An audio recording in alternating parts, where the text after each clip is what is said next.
Nag-training ako nun eh. Kung paano tibayin ng kamatis. Paano tibayin ang kamatis? Oh. Paano ba tinitibay ang kamatis? Ganito lang. O ano? Hindi ko nakakalimutan yung training ko sa Bulacan. Oh. Paano tibayin ng kamatis. Eh yung ano, yung itinumbang mong mas malaki sa'yo. Ha? Yung itinumbang mong mas malaki sa'yo. Ah, putang ina. Malaki yung tinutumba ko dati. Ah. Baka.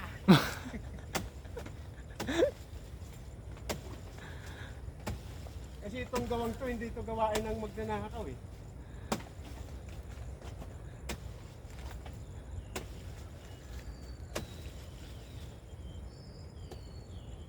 Medyo ano body ah. Pwede, kapit na kapit. Sa Singapore hindi ganito eh. Paano ba sa Singapore? Paano? May port lip? Manlip? May manlip? May manlip?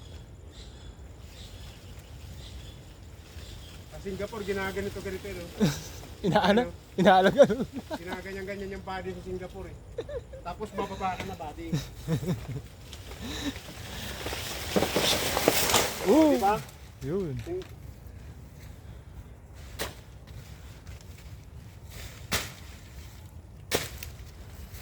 Sa kabady, pag nagtitiba ako, talagang nasisipi na sila. Nagkukusang sipi. Kusang Ayun, sipi. may sipi na kusa eh. Ah, may sipi na. Hindi ko na ginagamitan ng itak yan. Kakamayin mo na lang. Aba! Ganun magtiba ng mga master. Galing, patingin daw. Diba? Diba? Buddy, patingin. Oo. Yun, ganun sana. Oh. Di ba? Pagka magtiba ka, kusa na magsipi. Magsipi.